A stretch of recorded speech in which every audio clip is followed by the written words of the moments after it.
Good morning. मैं नीलम Panwar SCERT से। और परसों भी आप लोगों से बातचीत हुई थी। आज की जो हमारा जो लेक्चर है इसमें मैं सभी का स्वागत करती हूँ। जितने भी वर्चुअल लैब के प्रधानाचार्य हैं, डिप्टी ओज भी आए होंगे, और बीओज, डाइट प्राचार्य, सबका इसमें सम्मिलित होना बहुत आवश्यक है, क्योंकि ये ऑफलाइन मोड में रखी हुई ट्रेनिंग थी और हमने आपकी व्यस्तता को देखते हुए इसको ऑनलाइन करवाना ही उचित समझा। हमें नहीं लगा कि आप एक दिन का समय दे पाओगे हमको, तो इसलिए हमने इसको वर्चुअल में जो है हमने कहा आपसे बातचीत हो जाएगी 2 घंटे में। तो ये जो है आज का जो भी लेक्चर है ये जनसंख्या शिक्षा कार्यक्रम जो चलता है उसके बहुत सारे संवेदनशील मुद्दे होते हैं जो किशोर-किशोरियों के लिए होते हैं, जो हमारे 8th और 9th से जो बच्चे स्टार्ट हो जाते हैं, किशोर होने लगते हैं, कई चेंजेज़ उनकी बॉडी में आने लग जाते हैं। बहुत सारा उनका जो है चाहे उनका जो है फिज़िकल चेंज हो, चाहे उनका मेंटली चेंज हो, वो सारी चीज़ों पे हम बातचीत करते हैं इसमें। तो मैं जो है सभी लोगों का स्वागत करती हूँ, बच्चों का स्वागत करती हूँ, सभी अधिकारियों का स्वागत करती हूँ। और इसी के साथ में मेरे साथ में डॉक्टर उषा कटियार हैं। मैं उनको आगे के लिए उन्हीं को ये कमान देती हूँ। तो डॉक्टर उषा कटियार। धन्यवाद मैम। आप सभी का पहले स्वागत है और हार्दिक अभिनंदन है। इस वर्चुअल लैब के माध्यम से आज हम एक खास मकसद से यहाँ पे जो है वो एकत्रित हुए हैं। जनसंख्या शिक्षा कार्यक्रम, जिसका मुख्य लक्ष्य जो है वो है स्वस्थ एवं उत्पादक जनसंख्या। एक जनसंख्या है, लेकिन हम कितने स्वस्थ हैं और सभी लोग कितने हेल्दी हैं, जो हम अपने राज्य को एक अच्छी दिशा दे सकते हैं। तो ये प्रोग्राम जो है बहुत ही महत्वपूर्ण प्रोग्राम है, क्योंकि ये किशोर और किशोरियों के लिए प्रोग्राम है जो हमारे देश का भविष्य भी है। यह प्रोग्राम मानव संसाधन विकास मंत्रालय द्वारा 1980 में स्टार्ट किया गया और एनसीईआरटी स्तर पर यह प्रोग्राम 1998 से प्रारंभ हुआ और हमारे उत्तराखंड राज्य में यह प्रोग्राम 2014 से यहाँ पे जो है वो नियमित रूप से चल रहा है। अगर मैं प्रोग्राम के मुद्दों की या विषयों की बात करूं तो इसके जो जितने भी मुद्दे हैं वो समस्त मुद्दे जो हैं वो किशोर किशोरियों से संबंधित हैं।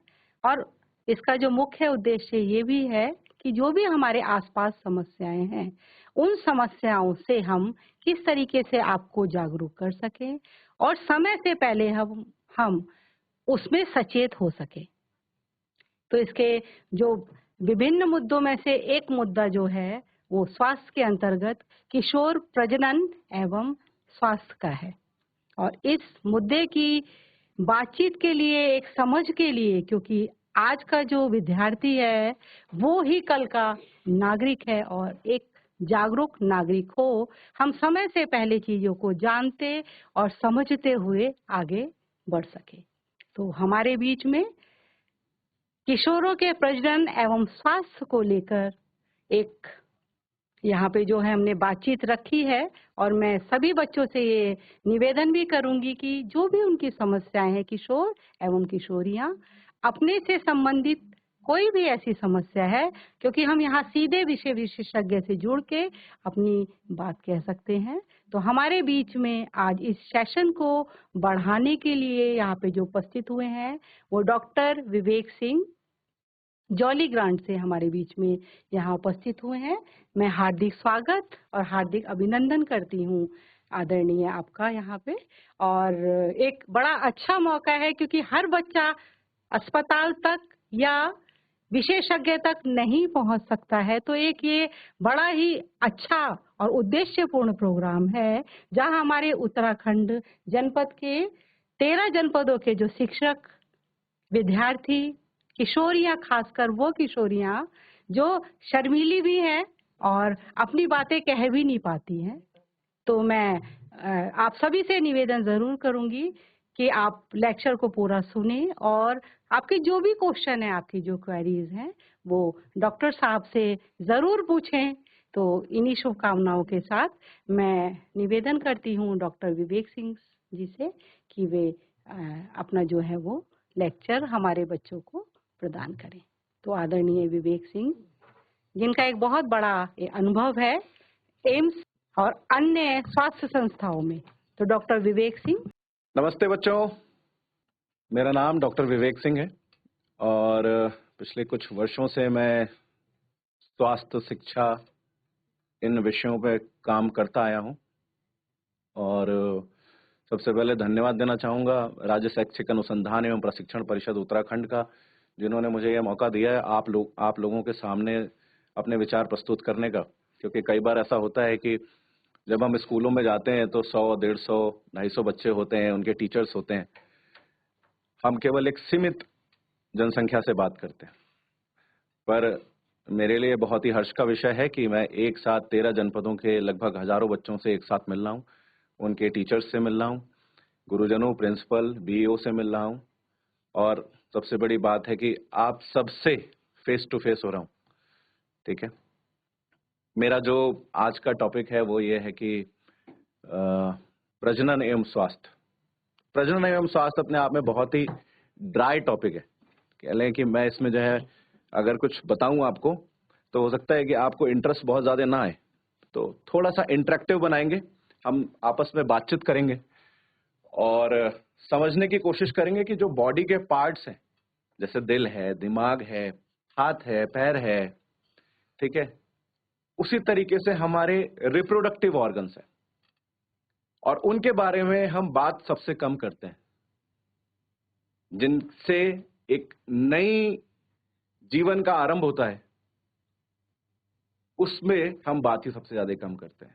हम आंख के बारे में बात करेंगे, हम दिमाग के बारे में बात करेंगे, दिल के बारे में बात करेंगे, ठीक है, हाथ पैर के बारे में बात करेंगे, दर्द वगैरह के बारे में बात करेंगे, इमोशंस के बारे में बात करेंगे, पर जो सबसे ज्यादा जरूरी है, जो प्रजनन अंग है, उसकी साफ सफाई, उसके स्वास्थ्य को लेकर के हम कभी बात नहीं करते हैं।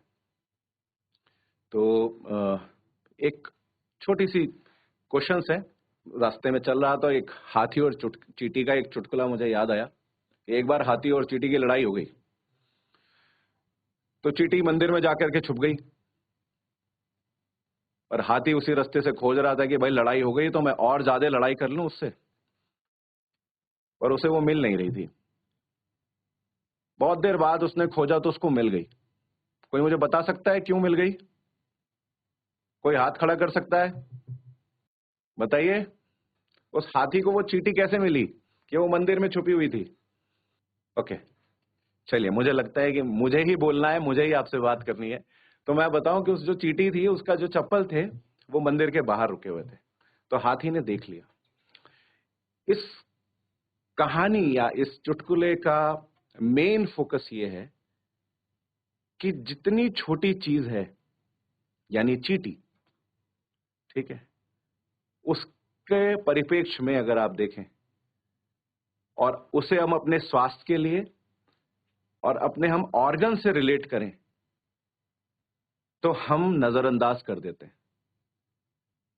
जब तक हमारे शरीर में दर्द नहीं होगा या कोई तकलीफ नहीं होगी, अनईजी फील नहीं होगा, तब तक हम उसके बारे में बात नहीं करते। ठीक है, तो सर प्लीज स्लाइड अगर शेयर कर सकें। Reproduction and health, understanding your body, growing up and staying healthy, make yourself priority. ये लाइन का मतलब क्या है? Growing up and staying healthy. Growing up मतलब आप बढ़ते रहिए और स्टेइंग हेल्दी मतलब आपका जो स्वास्थ्य है वो हमेशा स्वस्थ रहे। Make yourself priority. हम कई बार क्या करते हैं कि अपने आप को नजरअंदाज करते हैं, शरीर के कुछ बॉडी पार्ट्स को नजरअंदाज करते हैं कि जैसे चल रहा है वैसे चलने दो, छोड़ दो, जाने दो, अभी तो कोई दिक्कत नहीं है। पर हमें खुद से मेक योरसेल्फ प्रायोरिटी, हमें वो चीज प्रायोरिटी पे लेकर के आनी है, अपने शारीरिक अंगों पे, जिन पे एक नए जीवन का आरंभ जिनसे जुड़ा हुआ है, उसको प्रायोरिटी पे लेकर के आनी है। ठीक है, why is this topic important? ये टॉपिक इंपॉर्टेंट क्यों है? पहली चीज तो ये कि हमें ये समझना पड़ेगा कि बॉडी के बहुत सारे चेंजेस आते हैं। दूसरी चीज जो हम आगे चर्चा करेंगे वो ये कि बहुत सारे मिथ्स हैं, मिसकंसेप्शंस हैं, कुछ रूढ़िवादी रीति रिवाज हैं जिनको हम फॉलो करते आ रहे हैं। हमारी दादी नानियों ने वो फॉलो किया हुआ, देन हमारी मदर ने वो फॉलो किया, एंड देन उन चीजों को लेकर के हम लोग अपने जीवन में लेकर के आते हैं कि वो मिथ्स हम फॉलो करेंगे, ठीक है। And staying safe and responsible, और ये सब अपने शरीर को समझते हुए, अपने मिथ्स को समझाते हुए, मिसकंसेप्शंस को दूर करते हुए हमें सेफ रहना है और अपने शरीर के प्रति रिस्पॉन्सिबल रहना है, ठीक है। बेबीज एंड देयर स्टोरी, मैं आप सबसे ये निवेदन करूंगा कि फर्स्ट थिंग कि आप थिंक अबाउट योरसेल्फ। जब आप सोचिए कि आपके अड़ोस पड़ोस में कोई एक नया बच्चा होता है, ठीक है, नया बच्चा होता है, तो आपको कैसा लगता है? कुछ क्वेश्चंस आए दिमाग में? बस सोचिएगा कि जब आपको पता चलता है कि मामा के, चाचा के, बुआ के, पड़ोस में अंकल आंटी के कोई अगर बच्चा हो रहा है, तो कुछ कुछ अच्छा सा महसूस होता है, सब लोग खुश होते हैं, ठीक है। क्या उस प्रक्रिया के बारे में आपको कुछ पता है? किसी बेबी के स्टोरी के बारे में कोई कुछ मुझसे कहना चाहेगा? आपको फील कैसा होता है? आपके छोटे भाई बहन अगर हुए तो आपको जब पता चला तो आपको कैसा लगा? कुछ बताएगा मुझे कोई? आप जब कभी भी ये सुनते हैं कि आपके अड़ोस में, पड़ोस में, चाचा के, मामा के, इवन आपके कोई छोटे भाई बहन आ रहे हैं, तो आपको कैसा फील होता है? एक अच्छा सा माहौल होता है ना, एक अच्छा सा लगता है। लेकिन कभी आपने सोचा कि ये प्रोसेस कैसे हुई, ये चीज कैसे हुई, इसके बारे में किसी ने सोचा अभी तक? और सबसे पहली चीज कि आपके दिमाग में कोई सवाल आया क्या इससे रिलेटेड? नहीं आया। तो चलिए मैं वो सवाल ना आप लोगों से ही पूछ लेता हूं। वो सवाल है ये है कि क्या हम अपने प्रजनन अंगों के बारे में कुछ बात करते हैं किसी से? क्या हमने कभी अपने घर से बात करी? क्या हमने अपने कभी टीचरों से बात करी, या अपने साथ वाले दोस्तों से कभी हमने बात करी कि प्रजनन अंग क्या होते हैं, रिप्रोडक्शन ऑर्गन्स क्या होते हैं? यहाँ पे स्लाइड में अगर आप देख रहे होंगे तो उसमें एक लाइन लिखी हुई है, the male reproductive system produce sperm cells, यानी पुरुष के जननांग सिस्टम स्पर्म सेल्स को ट्रांसपोर्ट करते हैं फीमेल के रिप्रोडक्टिव ट्रैक में। तो पहली जो पिक्चर है वो देखिए आप, उसमें पुरुष के जननांग की है, सेकेंड है महिलाओं के जननांग की, देन गैमेट्स जो जुड़े, स्पर्म से ट्रांसपोर्ट हुए, एंड देन उस बेबी का जन्म हुआ, उस बेबी के आरंभ शुरू हुआ उस बेबी का। The male and the female reproductive system play a crucial role in a reproduction, ठीक है। ये दोनों साथ में मिलेंगे तो ही नए जीवन का आरंभ होगा। Understanding their function help in a maintaining good health, ठीक है ना। क्या आपको पता है, आप में से किसको पता है कि जो है सबसे पहले जो बच्चे की हार्ट बीट होती है, जो अल्ट्रासाउंड में सुनाई देती है, जो माँ के गर्भ में होती है, वो 21 और 22 दिन के बाद सुनाई देती है? किसी को पता है ये बात?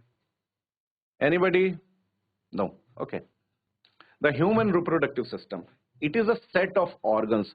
हम बहुत छोटे छोटे एकदम शारीरिक संरचना में अगर मैं बात करूं तो बहुत ही आड़े टेढ़े एक अंग है, ठीक है ना। और सेट ऑफ ऑर्गन्स, किसी एक का काम नहीं है। और इन अंगों के बारे में अभी हम बात करेंगे, स्ट्रक्चर दैट वर्क टुगेदर, ये दोनों, ये सारी चीजें काम करते हैं एक साथ, ठीक है।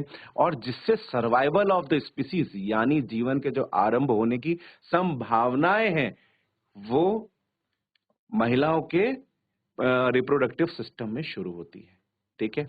इसमें सबसे बड़ी बात आती है कि प्रोड्यूस करते हैं, एग सेल्स का निर्माण करते हैं, प्रोटेक्ट करते हैं, नॉरिश करते हैं, अच्छा खाना हम खाते हैं, साफ सफाई रखते हैं, ठीक है, तब जाकर के बेबी को वो सारी प्रोटेक्शंस, वो सारी नरिशमेंट मिलती है। And the incubate and nourishes a fertilised egg until is fully developed, और ये लगभग 9 महीने का एक प्रोसेस होता है जिसको हम सब एंजॉय करते हैं, उसको हम सब बढ़ता हुआ देखते हैं। मेल रिप्रोडक्टिव सिस्टम के बारे में बात करूं तो वास डिफरेंस होता है। पहला, sperm from the testis to the urethra during the ejaculation. Then prostate होता है, आप लोगों ने बहुत सारे सुना होगा, प्रोस्टेट एनलार्जमेंट हो गया। प्रोस्टेट क्या हुआ, अभी आप देख सकते हैं, एक वेल डिफाइंड पिक्चर है जिसमें प्रोस्टेट क्या होता है। देन यूरेथ्रा हुआ इसमें, ठीक है ना, passage away for the both urine and the semen when exciting the body, ठीक है। इसके बाद पेनिस हुआ, use for both the stimulation of elimination of the urine from the body and the delivery of the sperm from the sexual reproduction, ठीक है ना। and the testes that produce sperms, testosterone, male sex hormones that affect the body very development, ठीक है। अब आप लोगों के लिए सवाल है, ये तो मैंने मेल के बारे में बता दिया, अब मैं आप लोगों से पूछना चाहूंगा कि आप लोगों को क्या क्या चेंजेस होते हैं प्यूबर्टी में, ठीक है। आपकी जो तरुण अवस्था है, जो आपकी यंग एज है, जो आपकी एडोलसेंट एज है, अब आप कॉलेज में जाएंगे, ठीक है, बड़ी क्लास में जाएंगे, अभी मार्च में एग्जाम हो जाएगा, तो अब आपको क्या लगता है कि आपके में क्या क्या चेंजेस आए?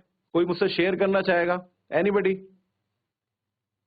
Any boy, any girl, hand raise कोई करेगा? फिर से पूछता हूं, चलिए, कोई भी लड़का या कोई भी लड़की मुझसे ये बात करेगा कि उसके में जिस हिसाब से उम्र बढ़ रही है उस हिसाब से उसके में क्या क्या चेंजेस आ रहे हैं? कुछ भी, आवाज से चेंज, बाल लंबे होना, ठीक है, भूख ज्यादा लगना, गुस्सा ज्यादा आना, कोई मुझसे बात करेगा? ओके, नहीं बात करेंगे तो इस कमरे के लोगों से ही मुझे बात करनी पड़ेगी, ठीक है। पर ये सारे बड़े हैं और मुझे बोला गया कि बच्चों से बात करनी है। कुछ भी अगर आपके दिमाग में कुछ भी है प्लीज मुझसे बात करिए। अच्छा चलिए, बात नहीं करेंगे तो हम लोग एक नुक्कड़ नाटक खेल लें, यहाँ से, देहरादून से, कर्णप्रयाग से और भी 13 डिस्ट्रिक्ट जो हैं, हम लोग एक नुक्कड़ नाटक कर लें यहाँ से। आप लोग मुझसे बात करेंगे, मैं जो बोलूंगा वो रिपीट कर सकते हैं। कोई hand raise, any hand raise? GGIC Karnaprayag, GGIC Phagalpurwa, ठीक है। चलिए, हम 2 स्कूलों से ही बात करते हैं और हमें नुक्कड़ नाटक करना है, ठीक है ना। हमें क्लैप करनी है, ठीक है ना, एंड मैं जो बोलूंगा उसी को आपको रिपीट करना है। अरे आओ आओ, बोलेंगे आप लोग? आओ आओ, खुल के बोलो। नेक्स्ट लाइन है, खुल के बोलो, मेरे बाद आपको रिपीट करना है। अरे आओ आओ, खुल के बोलो, खुल के बोलो। अपने हाथों को, खुल के बोलो, अपने हाथों को बोलो, साफ से धो लो, अपने हाथों को साफ से धो लो। साफ से धो। भैया आओ, भैया आओ, बहन आओ, बुआ आओ, चाची आओ, मामा आओ, फूफा आओ, अपने हाथों को साफ से धो लो। बुआ आओ, चाची आओ, गंदे हाथ साफ से धो लो। Very good, very good. पर मेरी आवाज आपसे तेज है, ठीक है ना, तो नेक्स्ट टाइम अगर हम जो कुछ भी करेंगे ना, आपको तेज रिस्पॉन्ड करना है। डन? चलिए कर्णप्रयाग के बच्चों, चलिए बताइए, एडोलसेंट एज में क्या क्या चेंजेस आपको आए? बताइए बताइए, क्या क्या चेंजेस आए? मेरी स्लाइड दिख रही है आपको? किसी को भी कुछ भी, नाखून बड़े हो जाना, बॉडी हैवी लग रही है आपको, आवाज में तेज आ रहे हैं, कुछ भी? चलिए भाई, फिर एक चुटकुला और सुनाता हूं मैं आपको, ठीक है। मेरे घर में एक हाथी है और उसको मुझे फ्रिज में रखना है। बताइए, कोई भी मुझे बता सकता है कैसे रख सकते हैं? बताइए। अभी तो मैंने कमरे में बंद करके आया हूं, मम्मी कह रही थी उन्हें फ्रिज में रखना है। बताइए कैसे रखेंगे? जीजीआईसी कर्णप्रयाग, फागलपुरवा, नहीं बताएगा कोई भी? एनीबडी? हाथ खड़ा कर सकते हैं? हेलो हेलो, हाँ जी, बोलिए बोलिए, बताइए बेटा, कैसे रखेंगे? सब फ्रिज को खोलेंगे और हाथी को उसमें रखेंगे, डाल देंगे। वेरी गुड, इसका मतलब आपने भी हाथी रखा हुआ है, ठीक है। चलिए, ऐसे कितने लोग हैं जिन्होंने शेर देखा हुआ है? ऐसे कितने लोग हैं जिन्होंने शेर देखा हुआ है? हाथ खड़ा कर सकते हैं। आप लोगों के पास बाघ वगैरह होंगे, देखा होगा आपने कभी, हाथ खड़ा करिए। वेरी गुड, शाबाश, ठीक है। अब चलिए, बाहर में फिर से जो है, जंगल में बाघ अभी कम है, तो बताइए कहां बंद था? जैसे कर्णप्रयाग, वो जो बाघ था वो बंद था, कहां बंद था? बताइए बताइए। चिड़ियाघर में। नहीं भाई, वो तो फ्रिज के अंदर बंद था ना, उसको तो पहले ही बंद कर दिया था आप लोगों ने, तभी तो आप लोग स्कूल जा सको आराम से। सर वो तो हाथी था। अरे हाथी के पहले बंद किया था। वेरी गुड, चलो कम से कम रिस्पॉन्ड तो करते हो आप लोग, अच्छा लगा मुझे आप लोगों से बात करके। तो शेर जो था वो चिड़ियाघर में बंद था, ठीक है, और हाथी अभी फ्रिज में है, ठीक है। चलिए फिर एक और शुरू करें इसके आगे या बाद में शुरू करते हैं? एक दो स्लाइड आगे बढ़ते हैं, देन फिर हम बात करेंगे। यहीं से शुरू करेंगे। जीजीआईसी कर्णप्रयाग, क्या क्या चेंजेस आते हैं बॉयज एंड गर्ल्स में, ठीक है ना। The sign of puberty boys में, the growth spurts, boys experience of growth spurts during the puberty, ठीक है। क्या क्या वो चेंजेस देखते हैं? जेनाइटल चेंजेस देखते हैं अपने में, रिप्रोडक्टिव जो ऑर्गन्स होते हैं, जो टेस्टिकल्स होते हैं, जो स्क्रोटम होता है, ठीक है ना, इनलार्ज होता है। The skin of the scrotum darken और डार्क होती है। बॉडी पे हेयर आते हैं, फेशियल हेयर आते हैं, ठीक है ना, अंडर आर्म्स में हेयर आते हैं, ठीक है ना। वॉइस चेंज होती है आपकी। अभी आप लोगों ने सोचते होगे ना कि अभी आप लोग और जोर से बोलने लगे हो, ठीक है ना, गुस्सा भी थोड़ा सा ज्यादा आने लगा है, ठीक है। अपने दोस्तों के साथ ज्यादा रहना अच्छा लगता है। स्किन चेंज हो रही है, ठीक है ना। स्किन का जो ऑयल है, ठीक है ना, जो सिबेशियस ग्लैंड की वजह से होता है वो आ रहा है, और उसकी वजह से चेहरे पे दाने आ रहे हैं। बचपन में किसी को दाने आए क्या? आए किसी को? नहीं, हाथ खड़ा करिए। ओके, नहीं आए, चलो बहुत अच्छी बात है, ठीक है। ब्रेस्ट चेंजेस, ठीक है ना। बॉय में experience some breast growth and the soreness around the nipples, ठीक है ना। थोड़ा सा जो छाती का चौड़ा होना, यानी सीने का चौड़ा होना जो बॉयज में होता है, ठीक है ना। The sign of puberty in a girls, menstruation cycle एक मोस्ट कॉमन है। Development of the breast, round belly and hip area. यहाँ पे इस एज में आते आते, जब हम बात करते हैं 10 से 18 साल की एज में आते आते, इस एज में अगर आप देखेंगे ना तो आप में फैट इन्वॉल्व होगा, आपकी बॉडी में अनडू फैट आएगा, ठीक है ना। Changes in a slip patterns, ठीक है ना। पहले जल्दी सो जाते होंगे, टाइम से सो जाते होंगे, थोड़ा सा स्लीपिंग पैटर्न जो है आपका चेंज होगा, ठीक है ना। Change in a mood and behaviour, आपके व्यवहार में कुछ चेंजेस आएंगे, आपके मूड्स में कुछ चेंजेस आएंगे। Voice change starting occurrence, again जो बॉयज में होता है वही गर्ल्स में भी, कि वॉइस चेंजेस होंगी, ठीक है ना। इंक्रीज स्वेटिंग, पसीना ज्यादा आना, ठीक है ना। Reproductive hormone stimulate, sebaceous gland, oil glands हो जाती हैं, वो स्टिमुलेट हो जाते हैं, ठीक है ना, और उसकी वजह से हमें एक्ने की प्रॉब्लम होती है। Appearance of here in a pubic and axillary area, the most commonest thing, ठीक है ना। तो ये सारी जो चीजें है ना, इनसे घबराना नहीं है, ठीक है ना। ये एक रूटीन काम है, रूटीन चीजें हैं जो आपकी एज के साथ साथ ये सारी चीजें होती रहेंगी, ये सारी चीजें बढ़ती रहेंगी। Concern about the puberty in a girls, एक कंसर्न है कि puberty before the age of 8, ये एक्सेप्शंस होता है, with exceptions. African American states में वहां पे बिफोर द एज ऑफ 7 8 में आ जाता है। बट अगर हम अपने देश की बात करें तो बहुत सारी जगहों पे प्यूबर्टी आप कह सकते हैं कि इस एज में आने लग जाती है, लेकिन कई बार एक्सेप्शन जहां पे लिखा होता है वहां पे होता है लाइफस्टाइल, न्यूरो डिसऑर्डर, मेडिकेशंस, ठीक है ना। आपके इन्वायरमेंटल चेंजेस अगर कुछ होंगे ना तो उसकी वजह से भी वो जल्दी आ जाती है, ठीक है ना। Period before the age of 8, ठीक है ना, ये भी हो सकता है कि period before the age of 8, ठीक है ना। अभी न्यूली कुछ रिसर्च में हमने देखा है कि तो जो हमारे पीरियड्स हैं वो 8 साल में से पहले हमारे शुरू हो जाते हैं, कई बार 8 में भी शुरू होते हैं, बट लेटर ऑन ये 10 11 12 साल में भी कई बार शुरू होते हैं। No sign of puberty till the age of 14, यहाँ पे हमें ये ध्यान रखना है कि जो 14 साल तक अगर हमारा जो है मासिक धर्म, रजनोवृत्ति, ये सब सारी चीजें नहीं शुरू हुई हैं तो फिर ये कुछ कंसर्न की बात है, हमें कुछ डॉक्टर्स को दिखाना पड़ेगा। नो साइंस ऑफ प्यूबर्टी, यानी अगर चेस्ट का इनलार्जमेंट भी नहीं हो रहा है, ठीक है ना, सीने का इनलार्जमेंट भी नहीं हो रहा है, तो भी हमारे पास ये बात आती है कि हम किसी ना किसी डॉक्टर से कंसल्ट जरूर करें। और कई बार ऐसा होता है कि जेनेटिक डिसऑर्डर होते हैं, लाइक होता है एक टर्नर सिंड्रोम होता है, मे भी आप लोगों ने सुना हो और नहीं सुना है तो सर्च करिएगा, ठीक है ना, कि जेनेटिक डिसऑर्डर की वजह से भी कई बार ऐसा होता है कि no signs of puberty at the age of 14, ठीक है। Here is the question and answer session. What if she experience period suddenly or has an accident? अगर सडनली किसी बच्चे को पीरियड आ जाता है तो फिर हमारी पहली शुरुआत कहां से होनी चाहिए? हमारी पहली शुरुआत बच्चों ऐसे होनी चाहिए कि अगर आप बड़े बच्चे हैं, ठीक है ना। तो अपने छोटे भाई बहन को बताइए कि अब इस उम्र में आते आते कुछ चेंजेस होंगे, और वरना अपने आप टीचर से पूछिए कि मैडम, सर, जो भी आपको लगता है, जो भी आपके पसंदीदा हो, ठीक है, या अपने घर वालों से भी पूछ सकते हैं, ठीक है। अपनी मदर आपकी सबसे अच्छा एग्जाम्पल होगी, अगर आप उनसे पूछिए, ठीक है, कि हमें शरीर में क्या क्या चेंजेस आ रहे हैं, ठीक है ना। और सडनली ऐसा कुछ होता है, सडनली कई बार ना क्रैम्प्स हो जाते हैं, ठीक है, हमारे पेट में अचानक से दर्द हो जाता है, ठीक है, एंड हम क्या करते हैं, हम किसी को रिस्पॉन्ड ही नहीं कर पाते, हमें पता ही नहीं चलता है कि ये क्यों हो रहा है, ठीक है ना। वो पीरियड क्रैम्प्स होते हैं, ठीक है।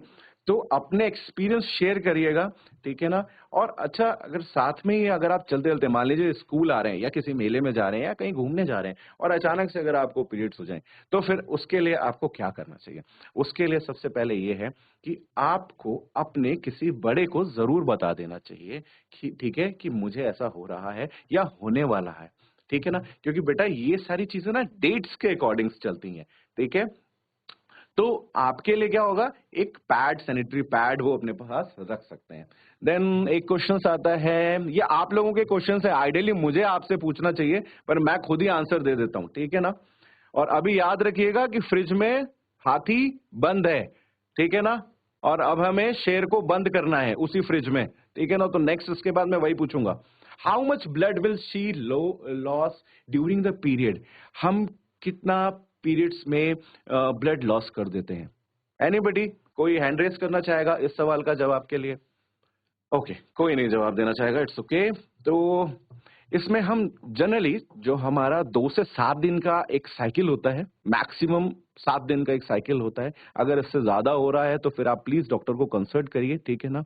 हाउ मच ब्लड, ठीक है ना, जो 3rd डे होगा या 2nd डे होगा, जो स्टार्टिंग के जो 4 डेज होंगे, उसमें आप मान के चलिए जो मिड का डे होगा, जो 2nd और 3rd डे होगा, उसमें ब्लड लॉस सबसे ज्यादा होता है, ठीक है ना। अब ये बात आती है कि ब्लड लॉस कितना ज्यादा होता है, तो 3 से 4 स्पून का ब्लड लॉस होता है, कई बार ये 30 to 90 ml जाता है ना। मोर देन 90 ml जाने का मतलब कुछ बॉडी में प्रॉब्लम्स हैं, ठीक है ना। अभी हम देख रहे हैं कि जो है पीसीओडी, पीसीओएस बीमारियां हैं, ठीक है ना, वेट बढ़ जाने की वजह से ऐसी सारी चीजें हो रही हैं, उसकी वजह से पीरियड्स नहीं आ रहे हैं, ठीक है ना। तो उसमें क्या होता है कि वो 3 महीने तक नहीं आते, और जब आते हैं तो अचानक हैवी ब्लड लॉस हो जाता है, लाइक 500-400 ml ब्लड लॉस होना। तो शरीर से अगर 500 ml ब्लड चला गया तो आपको अपने आप ही कमजोरी आने लग जाएगी, है ना। तो ये बात थी कि ब्लड लॉस कितना होता है। Should she wear sanitary pad और tampons, whatever starting with sanitary pad, always starting with sanitary pad. जब जब आपको मौका मिले, जब जब, मैं हमेशा ये कहूंगा कि सैनिटरी पैड का इस्तेमाल करिए, देन आप उसके बाद टैम्पून्स के लिए मूव ऑन करिए, ठीक है ना। टैम्पून्स एक नई चीज है, एक नया इनोवेशन है, उसको आप इस्तेमाल करिए, but starting with sanitary pad, and अपनी अपनी बॉडी के अकॉर्डिंग एंड अपने अपने पेरेंट्स के गाइडेंस के हिसाब से आप जो कुछ भी यूज करें वो आपके लिए बेहतर होना चाहिए, बस मेरा यही कंसर्न है। If she wear tampons can it lost within a vagina. ऐसा कहा जाता है कि अगर कोई टैम्पून यूज करेगा तो वो वेजाइना में लॉस्ट हो सकता है, ऐसा कभी भी नहीं होता। टैम्पून्स के साथ में एक ना थ्रेड होता है जो बाहर होता है, ठीक है ना। और वेजाइना इतनी बड़ी, इतनी कॉम्प्लिकेटेड स्ट्रक्चर नहीं होती कि उसमें टैम्पून्स खो जाएगा कहीं पे भी, तो ऐसा कुछ भी नहीं होता। जो लोग टैम्पून्स को इस्तेमाल करते हैं, ऐसा कुछ भी नहीं होता, ये एक मिथ है, एक मिसकंसेप्शन है, ठीक है ना। Can she participate in activities during the menstruation. Yes, ये आपको अपने शारीरिक हालातों को देखते हुए, अगर आप किसी भी चीज में पार्टिसिपेट करना चाहते हैं तो आप डेफिनेटली पार्टिसिपेट करिए। और टैम्पून्स उसका एक एक अलग एग्जाम्पल हो सकता है कि उस आप टैम्पून्स का आप इस्तेमाल कर सकते हैं। The female reproductive organs, oviduct, ovary, uterus, cervix and vagina. सोचिए कि अगर आप, ये कितना छोटा सा एक पार्ट है, ठीक है ना, और इसमें कितनी कॉम्प्लिकेटेड सारी चीजें हैं ना। ओविडक्ट भी है, इसमें ओवरी भी है, यूट्रस भी आ रहा है, सर्विक्स भी आ रहा है, वेजाइना भी आ रहे हैं। अब सोचो कि इन सारों का काम किया गया है, फैलोपियन ट्यूब भी है उसी में, एग्स इधर से उधर ट्रांसफर हो रहे हैं। सोचा कभी आपने? और मेरा पहला ही क्वेश्चन यही था आप लोगों से कि आपको सबसे पहले क्या महसूस होता है कि वो, जब आप ये सोचते हैं कि बच्चा आप इमेजिन करते हैं, ठीक है ना, आपको ये कैसा लगता है कि वो कैसे हैं, ठीक है ना। Uterus where a fertilised egg implant होता है, ग्रो होता है, सर्विक्स होते हैं, allow menstrual blood to the flow from the uterus of serve as a pathway from the sperm and enter the uterus. ठीक है, then ovary produce eggs, ovule and the female and the hormones like estrogen and the progesterone, and the vagina is the most important thing जहां पे भी हमने बात करी कि हम टैम्पून्स कहां पे रिलोकेट कर सकते हैं, लोकेट करनी है। ठीक है ना, अब आप सोचिए कि वो टैम्पून वाली जगह कितनी छोटी है ना वेजाइना में। हाँ, you will well appreciate these pictures ना। receive the during the sexual reproduction allow the menstrual blood, ठीक है, to exit the body and lets the baby passes through during the child birth। सोचो इतनी छोटी सी जगह जिसके बारे में हम में से कोई भी बात नहीं करना चाहता, हमारा दिमाग के बारे में बात करेंगे, हम दिल के बारे में बात करेंगे, किडनी बारे में बात करेंगे, आंख, कान, नाक, हाथ, पैर, ठीक है ना, रोज फेस वॉश लगाएंगे उसमें। और सोचो कितनी कॉम्प्लिकेटेड छोटी सी जगह है ना, और उसमें इतना सारा कुछ है। चलिए, अब journey of the sperm sales, ये क्वेश्चन मेरा आप लोगों से था।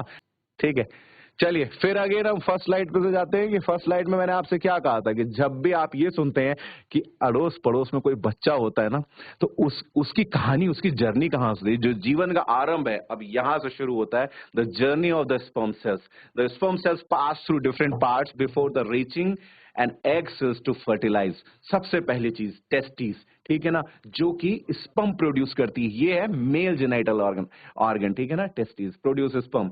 Then epididymis allow sperm to mature. अब सोचो आपकी जो स्पर्म है जो कितनी छोटी सी है, माइक्रोब्स में भी है, वो अब मैच्योर हो रही है। वो सोचो मैच्योर होकर के कितनी बड़ी बन जाएगी, ठीक है ना। देन वास्ट डिफरेंस में आती है। वास्ट डिफरेंस देखा आपने, should I change it? Yes, vast difference में आपको दिखाता हूं। वास्ट डिफरेंट इसमें was different, when you see the picture ना, आपके एकदम वो चेंज होंगे। वाज डिफरेंस दिखाई दे रहा है। Carry sperm from the testis to the urethra during the ejaculation. अब सोचो एक आदमी, ऐसे कहते हैं कि एक आदमी उस स्पर्म को बना रहा है, देन दूसरा उसको मैच्योर कर रहा है। सोचो बॉडी में चल रहा है और हमें कुछ पता नहीं है, उसको मैच्योर कर रहा है। तीसरा उसको रख रहा है, ठीक है ना, अपने पास सेव करके। वाज द डिफरेंस, ठीक है ना। And then urethra where mixing of fluids occur, कुछ फ्लूइड्स मिले। देन इजैकुलेट किया फीमेल वेजाइना में, वेजाइना से वो सर्विक्स में गया, सर्विक्स से यूट्रस में गया, यूट्रस से ओविडक्ट में गया, एंड द फर्टिलाइज हुआ। तो जीवन का आरंभ बच्चों, ये 4 मेल पार्ट, 4 फीमेल पार्ट, और बीच में इजैकुलेशन एंड देन फर्टिलाइजेशन। समझ में आया? Now puzzle time. Anybody tell me D? What is a D? C, B, E, F. Female genital parts F, G, H, J, I. Puzzle time. Anybody? No. Again no. चलिए मैं आपको इस picture को दिखाता हूं। ये देखिए, ये है। अब आप उम्मीद कर रहे हैं कि क्या हो रहा है। प्रोस्टेट कहाँ पे है, टेस्टिस कहाँ पे है, कहाँ पे कौन सी चीज इकट्ठा कर रही है, कौन बना रही है, फिर कैसे इजैकुलेट होगा, फिर वो कैसे सर्विक्स में, ओवरी में, वेजाइना में, यूट्रस में, ओविडक्ट। ओहो भाई साहब, ये एक छोटा सा ऑर्गन अपने अंदर 5 या 6 ऑर्गन लेकर के चल रहा है भाई। ठीक है, चलो नेक्स्ट चलते हैं हम। Menstrual cycle. मेंस्ट्रुअल साइकिल से पहले क्या हम वीडियो देख सकते हैं? Maintaining reproductive hygiene is essential for overall health and well-being. It helps prevent infections, promotes comfort, and supports reproductive health. Good hygiene practices include regular washing with mild soap, wearing clean and breathable underwear, and changing sanitary products frequently. For men and women alike, safe practices and regular checkups are key to preventing infections and complications. Healthy habits like staying hydrated, eating a balanced diet, and practicing safe sex also contribute to reproductive health. Educating yourself and others about hygiene can lead to a healthier, more informed society. Take care of your health. Maintaining reproductive hygiene is essential for overall health and well-being. Video देखिए आप लोगों ने, hand raise. Very good very good very good, सबने देख ली videos. तो कुछ समझ में आया आप लोगों को कि हाथ की सफाई कितनी जरूरी है, ठीक है ना। ध्यान देना है हमें अपने शरीर की सफाई के लिए, पूरे बॉडी की सफाई के लिए, ठीक है ना। तो नेक्स्ट स्लाइड।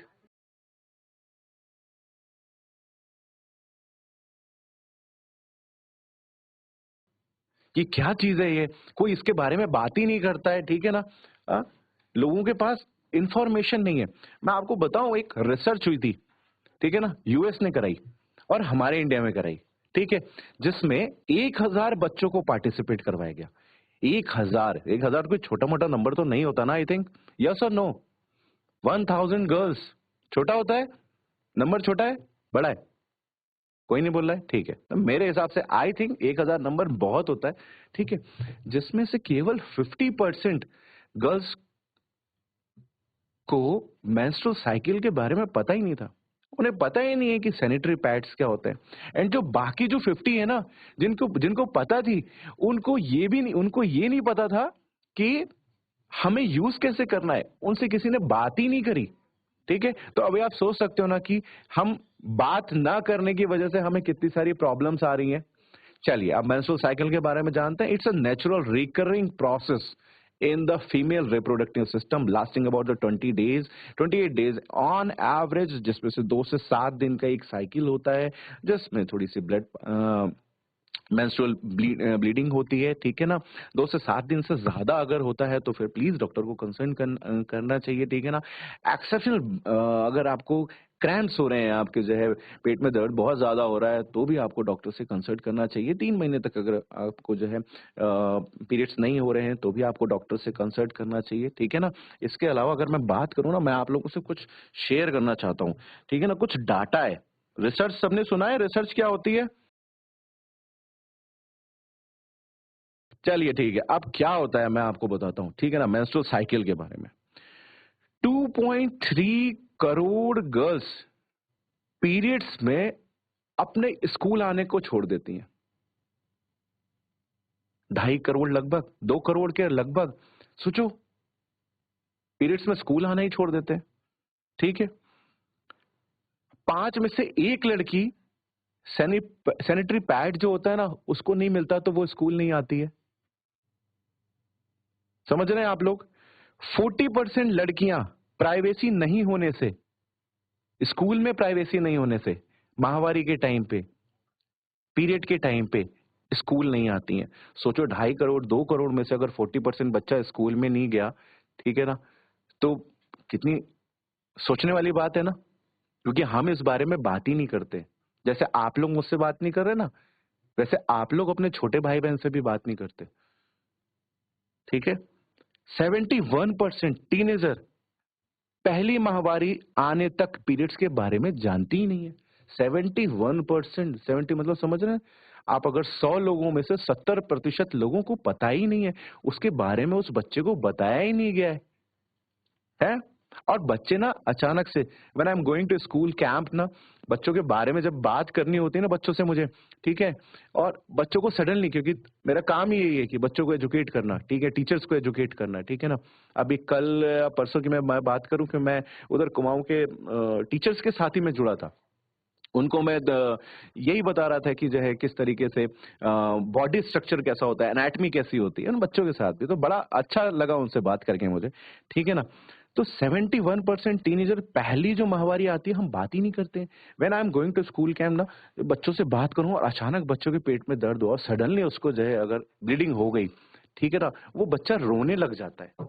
आप जस्ट सोचोगे स्कूल आ रहा है 11 साल का बच्चा, 12 साल का बच्चा, और अचानक से पीरियड्स हो गए और वो रो दिया और उसको पता ही नहीं है, ठीक है ना। उसको समझ में नहीं आ रहा कि ये मेरे साथ क्या हो रहा है।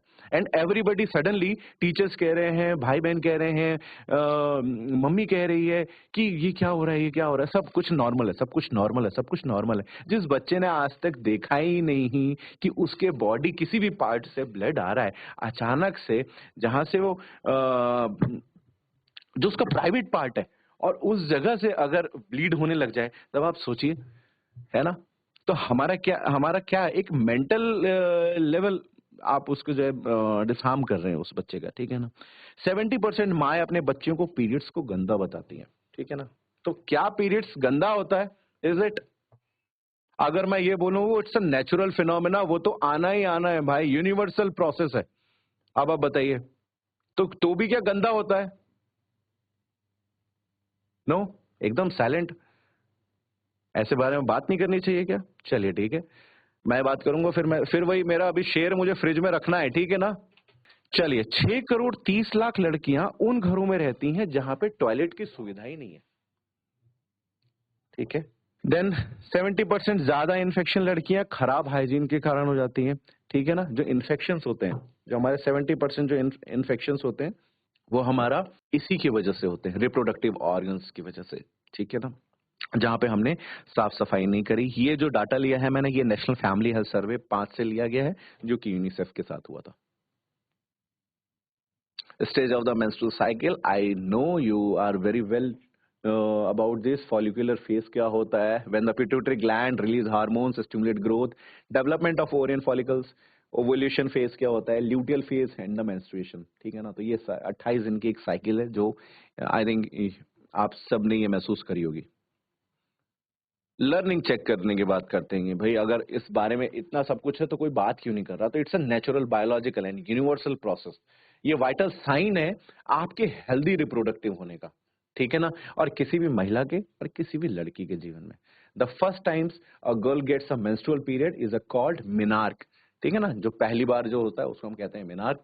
And it typically start to the menstruate during puberty and adolescence, usually between the age of 10 to 16 and the sometimes ये जो है हम उसके पहले एज में भी देखते हैं। यूएस वगैरह में ये 7 इयर्स में भी आ जाती हैं। हमारे यहाँ कई केसेस में हमने 8 इयर्स में भी देखा है। All the parts of girls reproductive system have matured and are the working together. Learning check during the menarche period is the first year. Menstrual cycle may be irregular in the period duration, depend upon the person to person amount of sign in the symptoms. ठीक है।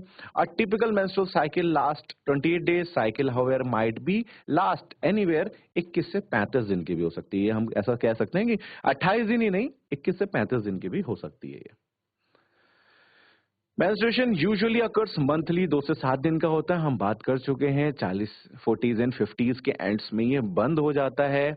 और amenorrhoea होता है, does not menstruate regularly such as pregnancy. Lactating period के time पे ऐसा हो सकता है। और सर्टेन अगर आपने दवाई ली है, खाई है ना, तो उस टाइम पे भी ये बंद हो सकते हैं।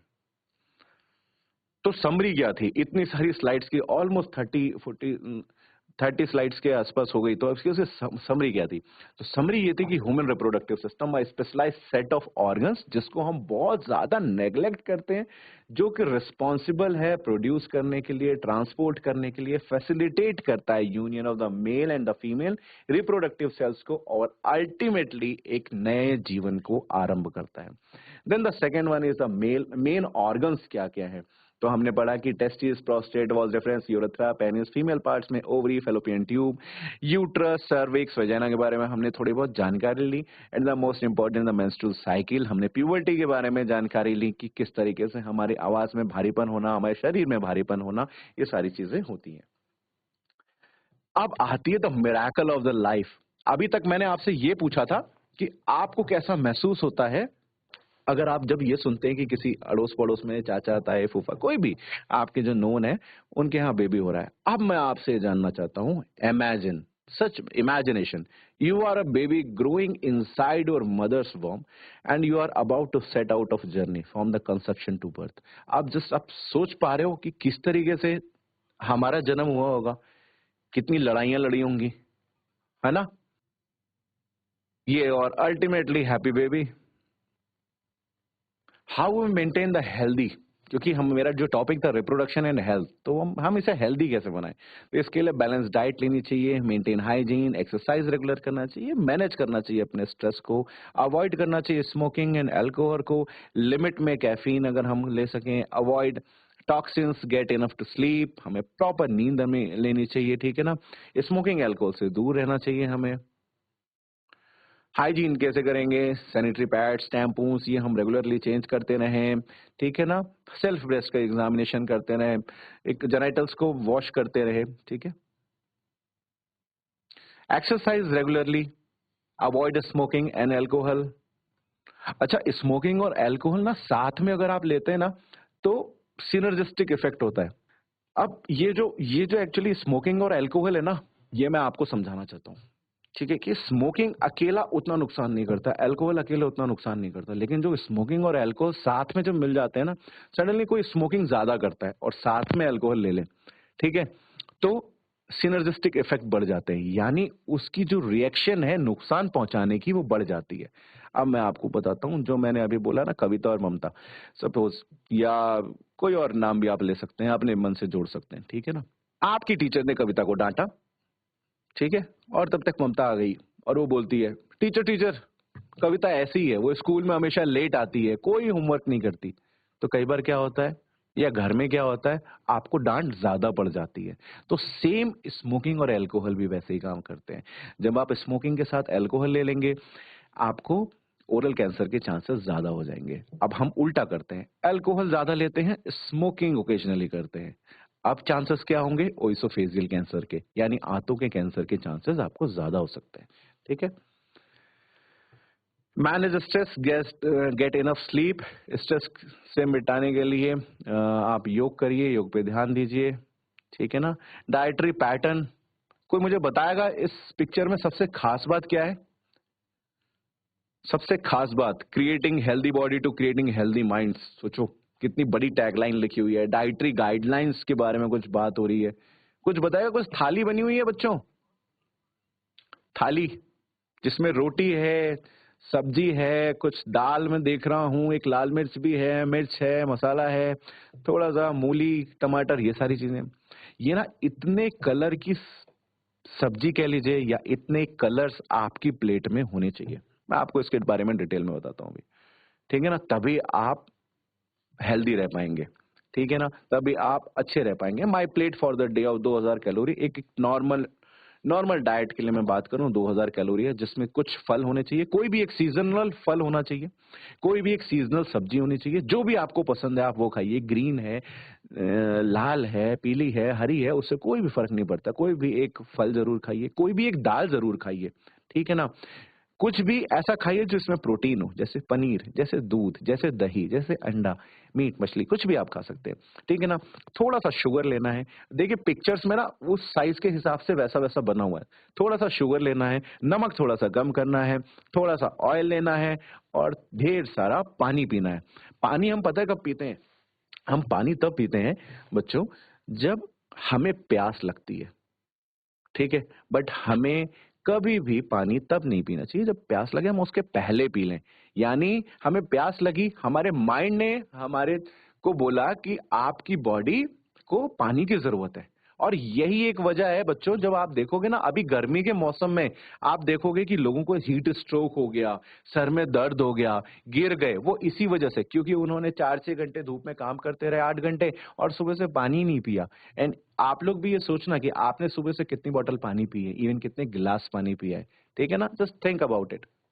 और गर्मियों में कितना करते हो, ठीक है। Balance diet for adolescent, I think मेरा मेन जो ऑडियंस है वो एडोलसेंट है, तो उनके लिए ये रही कि एडोलसेंट डाइट कितनी होनी चाहिए। लगभग आपकी इस तरीके की डाइट होनी चाहिए, 400 कैलोरी के आसपास। आप 8 से 9 बजे आप खाना कुछ खा लें, कुछ ब्लैक बीन, कुछ दालें, कुछ चपाती, कुछ नट्स, कुछ चाय, कुछ दूध, थोड़ा बहुत आप खा लें। देन आप थोड़ा सा लंच करें जिसमें 730 कैलोरी होनी चाहिए, ठीक है ना। थोड़ा सा पनीर कुछ खा सकें, पनीर नहीं खा सकें तो आप लोकल आप जो भी खा सकते हैं, ठीक है ना। दूध, दही इसका इस्तेमाल कर सकते हैं, ठीक है ना। इवनिंग बेवरेज आप 1 कप चाय पी सकते हैं जो 70 ml की होगी, ठीक है ना। और डिनर 7 से 8 बजे तक आप कर सकते हैं, जिसमें थोड़ा सा दही की मात्रा होनी चाहिए। अगर दही से एलर्जी है आप दूध ले सकते हैं, किसी और प्रोटीन का पदार्थ आप ले सकते हैं, ठीक है। अब ये सारी बातें तो हमने आप लोगों की कर ली ना, अब आपके टीचर्स के भी तो बात करनी पड़ेगी। तो उनको कितनी की जरूरत है? अगर बॉडी वेट 65 केजी का है और टोटल कैलोरी उनको जो चाहिए वो 2080 कैलोरी के आसपास चाहिए। उनको सुबह 8 से 10 के आसपास जो है नाश्ता करना है। चलिए टीचरों की बात करते हैं अब थोड़ी बहुत, ठीक है।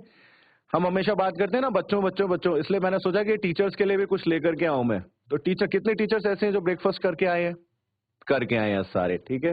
लंच का है 900 calorie, then dinner 590, then evening beverages, ये सारी चीजें आपको लेनी चाहिए। ये मेल के लिए एंड देन फीमेल के लिए।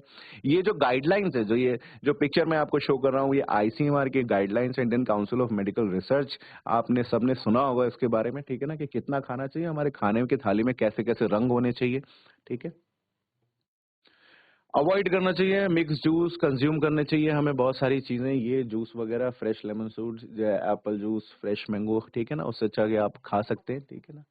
और these are my references, dietary guidelines by Indian Council of Medical Research, इसके से मैंने थोड़ी सी बहुत ही पीपीटी ली है। यूनाइटेड नेशन पॉपुलेशन फंड्स 2023 से मैंने ली है कुछ, चाइल्ड एंड एडोलसेंट हेल्थ का कुछ आर्टिकल था WHO का, उससे लिया है मैंने, और ब्रिटिश मेडिकल बुलेटिन से कुछ डाटा लिया है। जो डाटा मैंने आपको बताया है, थैंक यू सो मच, जो इतनी पेशेंटली, इतनी कामली आप लोगों ने मुझसे सुनते रहे, ठीक है। Thank you so much. और मैंने आपको वैसे बताया था कि कितने लड़कियों में पीरियड्स वगैरह की प्रॉब्लम स्कूल नहीं जाती हैं, वो नेशनल फैमिली हेल्थ सर्वे 5 का है, यूनिसेफ से लिया गया है, ठीक है। तो प्यारे बच्चों, आप सभी का भी धन्यवाद। और मैं धन्यवाद करना चाहूंगी डॉक्टर विवेक सिंह जी का कि वे यहाँ पे आए और हमारे बच्चों का जो है वो पूरा जो है वो इस तरीके से उन्हें समझाया, प्रजनन और स्वास्थ्य को लेके, प्रजनन से लेके स्वास्थ्य तक आते आते बीच में डाइट को लेके, आपके बॉडी में क्या क्या चेंजेस होते हैं इसको लेके, और विभिन्न जो संवेदनशील चीजें थी उनको बड़ी ही खूबसूरती के साथ आपने बताया, समझाया। और जो बच्चे हैं वो कितना समझ पाए, और उनको ये जानने की जरूरत है बेटा, मैं आप सभी से कहूंगी, बॉयज और गर्ल्स दोनों, क्योंकि शर्माने की जरूरत है, लेकिन अपनी चीजों को जानने और समझने का अधिकार आप सभी को है। आज आप एक स्टूडेंट हैं, कल एक आप माँ होंगी, किसी की बहन, किसी की पत्नी, और बहुत सारी जिम्मेदारियां आपके ऊपर होंगी। तो ये बहुत ही आपने यहाँ पे जो है वो महत्वपूर्ण बातें बच्चों को समझाई, और बच्चों ने भी बहुत इंटरेस्ट से सुनी, क्योंकि ये विषय ऐसे नहीं है जिन पे बहुत ज्यादा बात होती है।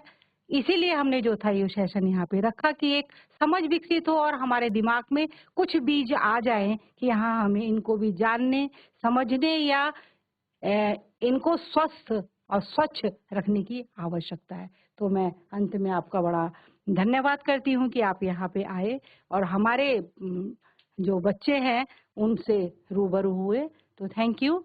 और इसके पश्चात हमारा एक सेशन और है, तो मैं निवेदन करूंगी कि कोई भी अभी जाए ना, और हम इसके तुरंत ही बाद ये दूसरा सेशन शुरू कर रहे हैं। तो आपका धन्यवाद बहुत बहुत, thank you. Thank you ma'am, thank you.